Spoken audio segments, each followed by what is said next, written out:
அழகா இருக்க. நீ ஒரு ஆண் அழகன், மன்மதராசா. அதனாலதான் அந்த வெண்பா உன்னை வளைச்சு போட்டுட்டா. விடமாட்டேன் கவின், உன்னை இனிமே நான் விடமாட்டேன். என் அழக காட்டி உன்னை எப்படி மயக்கிறேன்னு மட்டும் பாரு. கௌரி அம்மா சொன்னது சரிதான். இந்த யாழி நவீன கவின்னு நினைச்சுக்கிட்டு நம்ம போட்டு சவால்ல ஜெயிக்கணும்னு ரொம்பதான் இறங்கி பழகுறா. இந்த நவீன ஒரு ஜொல்லு கேசு. முதல்ல யாழி கவின் சார சாப்பிட கூப்பிட வந்தப்போ யாழிய பார்த்து பயங்கரமா ஜொல்லு விட்டான். கௌரி அம்மா சொல்ற மாதிரி பஞ்சையும் நெருப்பையும் பக்கத்துல வைக்க கூடாது. அதோட கௌரி அம்மா நவீன கவின்னு நினைச்சு எனக்கு அட்வைஸ் பண்றாங்க. இவங்க பேச்சு கேட்காம இப்படியே விட்டா ஒண்ணு கிடக்க ஒண்ணு ஆயிடும். பேசாம யாழி கிட்ட இவரு கவின் இல்ல, அவரு தம்பி நவீனுங்கிற உண்மையை சொல்லிட வேண்டியதுதான். சொல்லிடலாம், கண்டிப்பா சொல்லிடலாம்.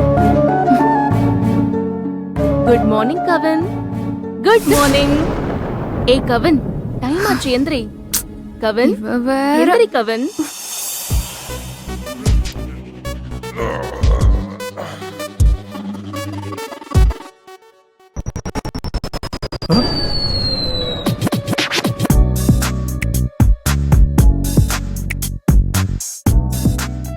நீ எப்ப வந்த? இப்பெல்லாம் வானத்துல இருந்து இறங்கி வந்து தேவதைங்களே குட் மார்னிங் சொல்றாங்களோ?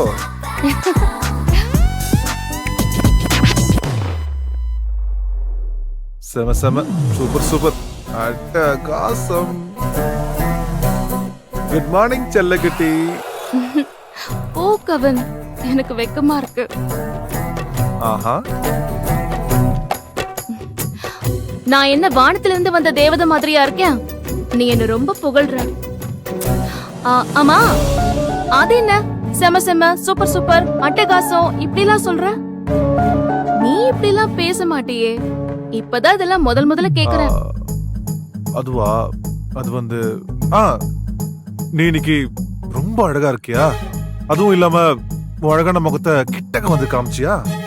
அதுல நான் கண் முடிச்சனா, அதான் அப்படி சொன்னேன். சரி, இந்தா காஃபி குடி. இல்ல, நான் போய் சொன்னா அவ நம்ப மாட்டா. ஏதாவது பிரச்சனை பண்ணுவா.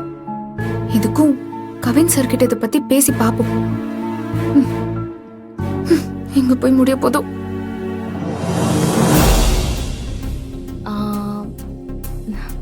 கவின், என் சாரி எப்படி இருக்கு? எல்லா சாரி மாதிரி தான் இருக்கு. என்ன கவின் இப்படி சொல்லிட்ட? உனக்கு பிடிக்குமேன்னு நான் இந்த சாரிய தேடி கட்டிட்டு வந்தேன். ரசிக்க மாட்டியா? ஆமாமா, கவினுக்கு சாரினா பிடிக்கும் தான். அதுவும் அந்த சாரிக்குள்ள தெரியுது இந்த இடுப்பு இருக்கே. ஹேய், எனக்கு ரொம்ப கூச்சமா இருக்கு கவின். எனக்கு தெரியும், இந்த உலகத்திலேயே உனக்கு ரொம்ப பிடிச்ச இடம் இடுப்புதான். ஆமாமா, கவினுக்கு பிடிச்ச இடம் இடுப்புதான்.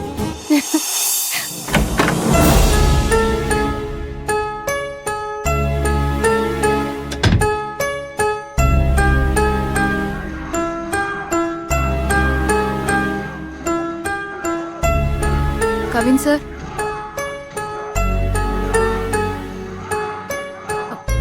கவின் சார், சார்,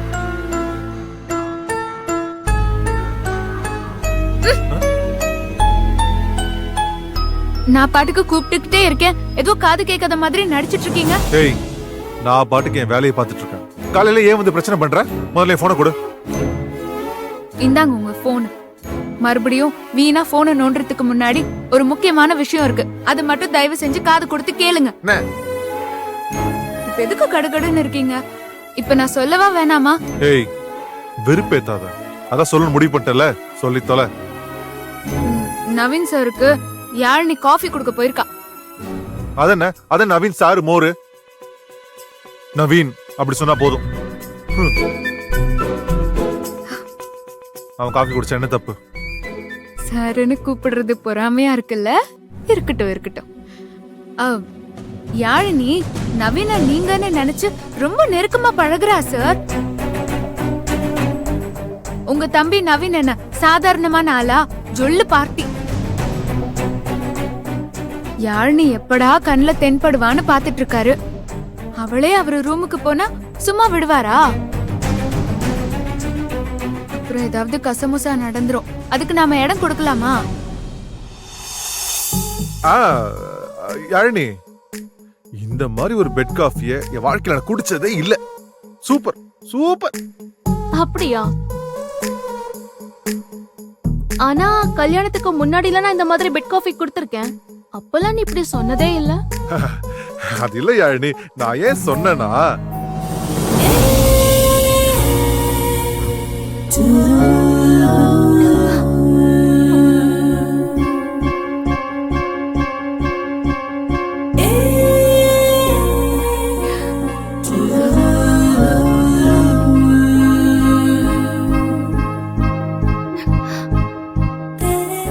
இப்படி தண்ணி சொட்ட சொட்ட நீ ஒரு அழகு தேவதையா இந்த மாதிரி சாரி கட்டிட்டு வந்து நீ பெட் காஃபி கொடுத்தது இல்ல, அத சொன்ன.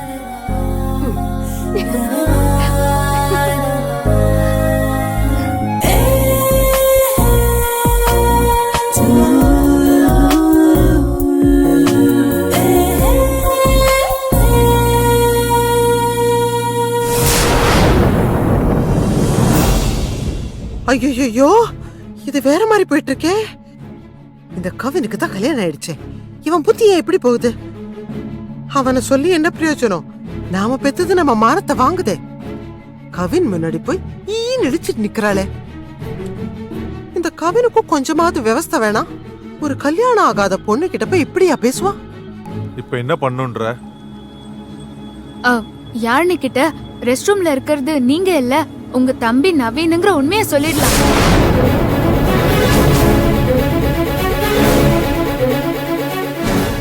இல்லனா ஏதாவது ஏடா கூட நடந்துருச்சுன்னா உங்களுக்கு தான் சார் கெட்ட பேரு. அதுவும் இல்லாம யாழினிய நாம இந்த விஷயத்துல முட்டாளாக்க வேணாம் சார். ஏய், உனக்கு திடீர்னு யோசனை வருது? இல்ல, உங்க மேல யாழினி வச்சிருக்கிற காதலுக்கு மரியாதை கொடுத்துதான் நான் யாழினி கிட்ட சவாலே விட்டேன். யாழினி எப்பவும் உங்களை சின்சியரா காதலிக்கிறதா சொல்லுவா. உங்க மேல அப்படி ஒரு காதல் அவ வச்சிருக்கா. அப்படிப்பட்டவள நாம ஏமாத்துறோமோன்னு எனக்கு குற்ற உணர்ச்சியா இருக்கு. ஏய், அது சரி. அதுக்கு இப்ப என்ன பண்ண சொல்ற?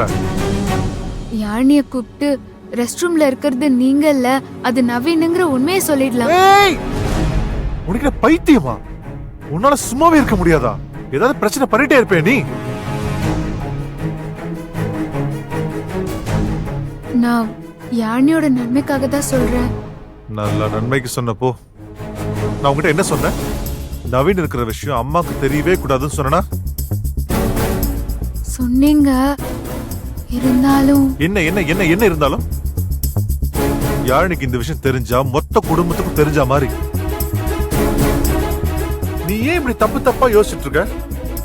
நவீன் இங்க வந்தது என்ன மாதிரி நடிச்சு ஒரு 2-3 நாள் வீட்டுல இருந்து அம்மாவோட அன்பை அனுபவிக்கதான். அவனை நம்மளே காட்டி கொடுக்கலாமா? சாரி சார், நான் இத பத்தி யோசிச்சு பார்க்கல. கௌரி அம்மா தான் யாழினிய கவின் கிட்ட நெருங்கி பழக விடாதன்னு சொன்னாங்க. யாழினி உங்ககிட்ட பழகுனா எனக்கு பிரச்சனை இல்லை, ஏன்னா உங்களை பத்தி எனக்கு தெரியும்.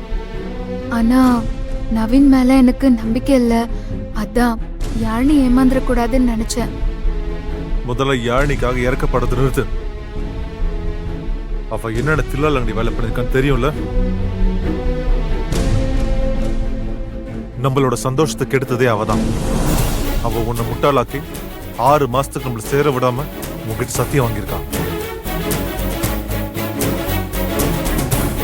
அதுவும் இல்லாம என்ன மயக்கி கல்யாணம் பண்ணிட்டு கனவு கண்டுட்டு இருக்கான். அவன் நம்ம வாழ்க்கையை பாழாக்கிட்ட என்ன பண்ணுவ? அப்படிப்பட்டவளுக்கு ஹெல்ப் பண்றதுக்கு சும்மா இருக்கலாம். அப்படிப்பட்டவளுக்கு நீ என்னமோ ரொம்ப தான் பறிஞ்சு பேசிட்டு இருக்க. சாரி சார், நான் ஒரு மடச்சி உங்களை வீணா டென்ஷன் ஆக்கிட்டேன். அது யாழினி மேல இருக்கிற அக்கறையில தான் இப்படி எல்லாம் பேசிட்டேன். என்ன மன்னிச்சிருங்க. இங்க பாரு, எனக்கு என் தம்பி நவீன் சந்தோஷமா இருக்கணும். அவன் இங்க இருக்க போறது என்னமோ ஒரு 2-3 நாள் தான். அவன் இங்க இருக்கிற நாளெல்லாம் அம்மாவோட அன்பு அனுபவிக்கணும். 25 வருஷமா அவன் அம்மாவோட அன்புக்கு ஏங்கி இருக்கான். 10 மாசம் அவனை சுமந்த எங்க அம்மா பெத்தாங்களே தவிர வேற எதையுமே அவனுக்காக என் அம்மா செய்யவே இல்லை. அந்த ஏக்கம் அவன் மனசுல ஆழமா பதிஞ்சிருக்கு. அவன் இங்க இருக்கிற நாள்ல அவன் ஏக்க தீரணும். இதுதான் என் ஆசை. அந்த ஆசையை நீ தயவு செஞ்சு கெடுத்துறாத ப்ளீஸ்.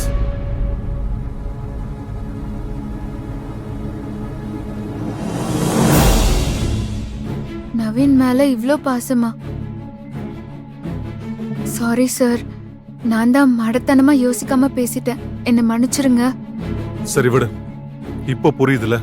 இங்க பாரு, யாழினிக்கு இந்த விஷயம் தெரியக்கூடாது. என் தம்பியோட சந்தோஷம் தான் முக்கியம். யோசிக்காம தயவு செஞ்சு யாழினிட்ட உண்மை சொல்லிடாத, சரியா? சரிங்க சார். சரி சரி, நீ போய் எனக்கு காஃபி கொண்டு வா. இதை கொண்டு வரேன்.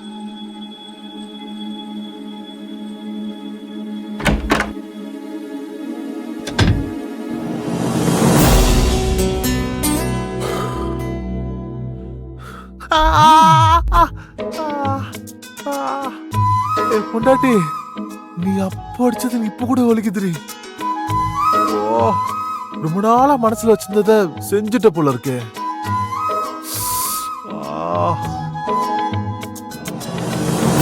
சரி, கவின் சீக்கிரம் குளிச்சிட்டு ரெடி ஆகு. இன்னும் ஹாஃப் அன் ஹவர்ல டிஃபன் ரெடி ஆயிடும். நானே உனக்காக ஸ்பெஷலா செய்றேன்.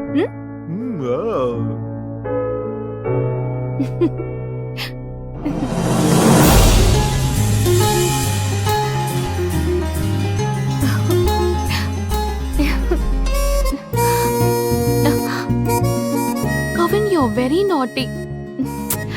எனக்கு வெக்கமா இருக்கு. சாரிய விடு கவின். ஐயோ, போச்சு போச்சு. அவன் கவர்றானோ இல்லையோ, இவ கவர்ந்துட்டா. ஆவி மக என் மானத்தை வாங்காம விடமாட்டா.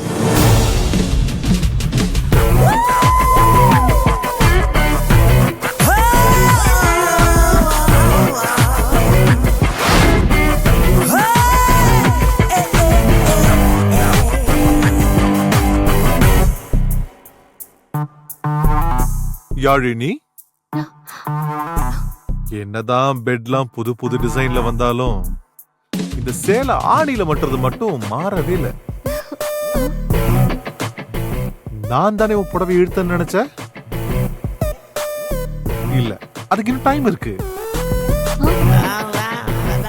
கொஞ்சம் திரும்பி பாரு, சேலை ஆணியில மாட்டிருக்கு.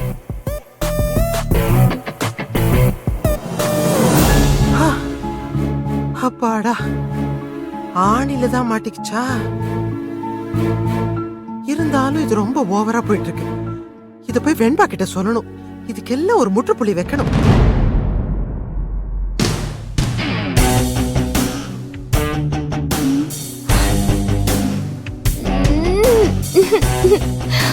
சாரி.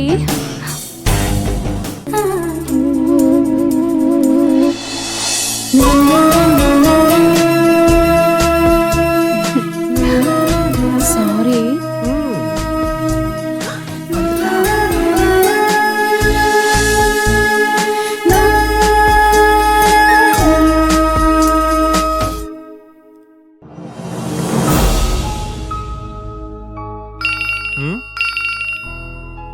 ஐயோ, அப்பா, நல்ல வேளை யாரும் இல்ல.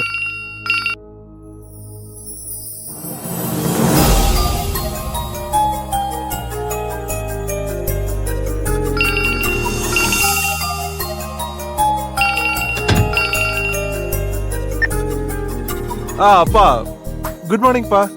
Good morning and good news. Good நியூஸா? என்னப்பா? உன் friend and business partner Sekar நம்ம வீட்டுக்கு வந்திருந்தான்டா. அவனை பத்தி ஏன்பா பேசுறீங்க? அவளா ஒரு ஃப்ரெண்டா? பிசினஸ்ல 25 லட்சம் ரூபாய் ஏமாத்திட்டு போயிட்டான், துரோகி. அவளை விளங்கவே மாட்டாப்பா. டேய், நீ பேசுறது சரிதான்டா. ஆனா அவன் அவனோட தவறு உணர்ந்து உனக்கு சேர வேண்டிய 25 லட்சத்தை இப்பதான்டா கொடுத்துட்டு போனான். உன்னை பார்க்கணும் பேசணும்னு சொன்னான்டா. நீ ஊருக்கு போயிருக்கேன்னு சொன்ன. நீ வந்ததுக்கு அப்புறம் நேர்ல வந்து உன்கிட்ட மன்னிப்பு கேட்கணும்னு சொன்னான். அப்போ என்னப்பா சொல்ற? அதிசயமா இருக்கு. வராத பணம் வரவே வராதுன்னு நினைச்சேன், வந்துச்சு. ஆச்சரியமா இருக்குப்பா. ஆச்சரியம் இல்லடா, அதிர்ஷ்டம். ஆமா, இன்னைக்கு யார் மூஞ்சில முழிச்ச? வராத பணம் திரும்ப வந்திருக்கு.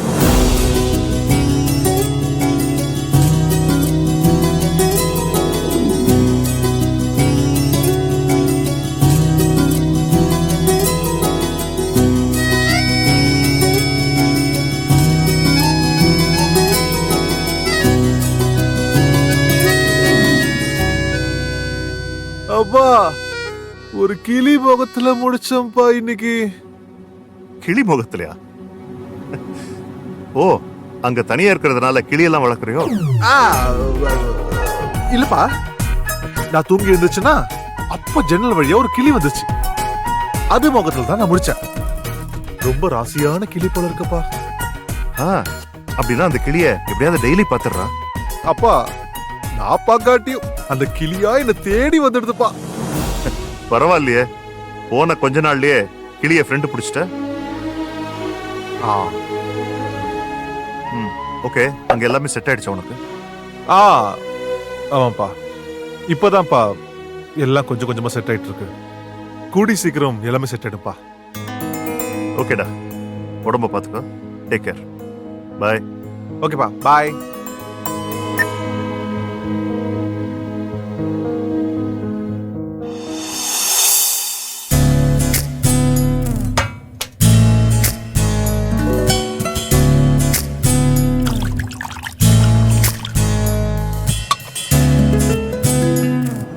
ஏ வெண்பா, டூ லேட். என்ன, கவினுக்கு காஃபி எடுத்துட்டு போறியா? பாவம் நீ. கவினுக்கு நான் காஃபி கொடுத்த விஷயம் உனக்கு தெரியாதுல்ல? ஒரு விஷயம் வெண்பா, கவின் உன் மேல பயங்கர கோவத்துல இருக்கான். காஃபியை விட செம்ம சூடா இருக்கான். பார்த்து நடந்துக்க. அவன் எதிர போய் நின்னு வீணா வாங்கி கட்டிக்காத. உன் நல்லதுக்கு தான் சொன்னேன். அப்புறம் உன் இஷ்டம். நீ சொல்றது உண்மைதான். கவின் சார் என் முகத்தை கூட பார்க்க பிடிக்காம கெஸ்ட் ரூம்ல போய் படுத்துட்டு இருக்காரு. அவர்கிட்ட போறதுக்கு எனக்கும் பயமா தான் இருக்கு. அப்போ யாருக்கு இந்த காஃபி எடுத்துட்டு போற? கவின் சாருக்கு தான் எடுத்துட்டு போறேன்.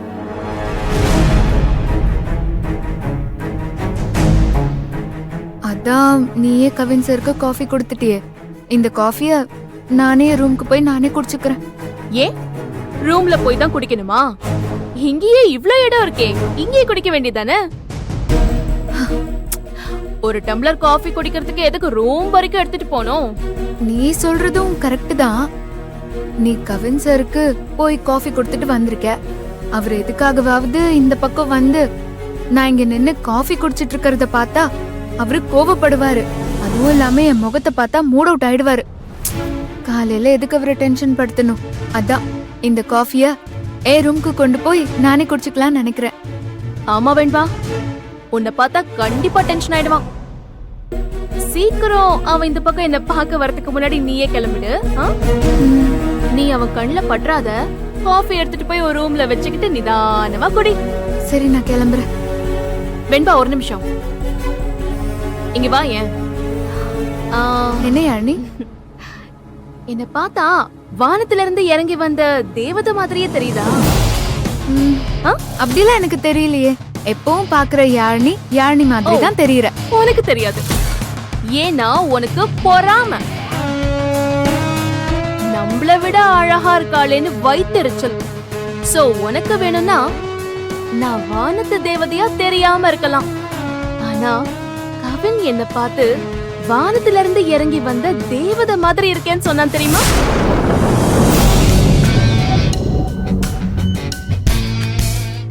அப்படியா சொன்னாரு? கல்யாணமாகி இவ்ளோ நாள் ஆச்சு, ஒரு நாள் கூட என்கிட்ட அப்படி சொன்னதே இல்ல. அதை விடு. அவனுக்கு நான் காஃபி கொடுத்து குட் மார்னிங் சொன்னதும் அவன் என்ன பார்த்து என்ன சொன்னான் தெரியுமா? என்ன சொல்லிருப்பாரு? செம்ம செம்ம, சூப்பர் சூப்பர், அட்டகாசம்னு சொல்லிருப்பாரு.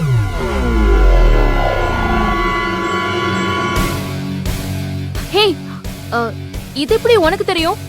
இதெல்லாம் அவன் என்கிட்ட மட்டும் தானே சொன்னான். இதுவா இப்ப ரொம்ப முக்கியம்? இதை விட ஒரு முக்கியமான விஷயத்த சொல்றேன்.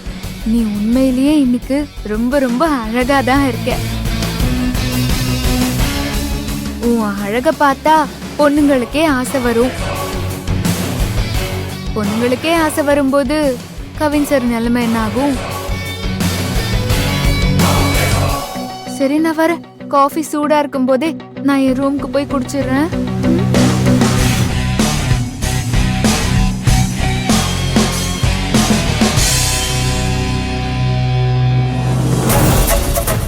இந்த வெண்பா என்ன இன்னைக்கு நம்மள இப்படி புகழ்றா?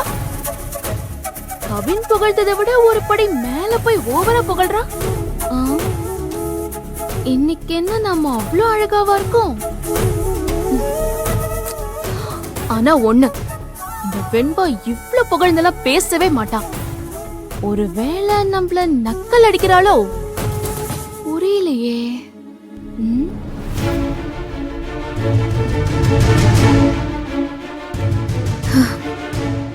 யாழினி பாவம் நவீன கவின்னு நினைச்சுக்கிட்டு அவரோட நெருங்கி பழக ஆரம்பிச்சிட்டா. அந்த சொல்லு பார்ட்டி நவீன யாழினிய பார்த்ததும் தத்து புத்தன் ஏதாவது உளறி வச்சு யாழினி மனசுல ஆசைய வளர்த்து வைக்கிறான். இது இப்படியே போச்சுன்னா கவின் சார் மேலதான் கெட்ட பேர் வரும். இது கவின் சார் கிட்ட உடனடியா சொல்லி இந்த பிரச்சனைக்கு ஒரு முடிவு கட்டணும்.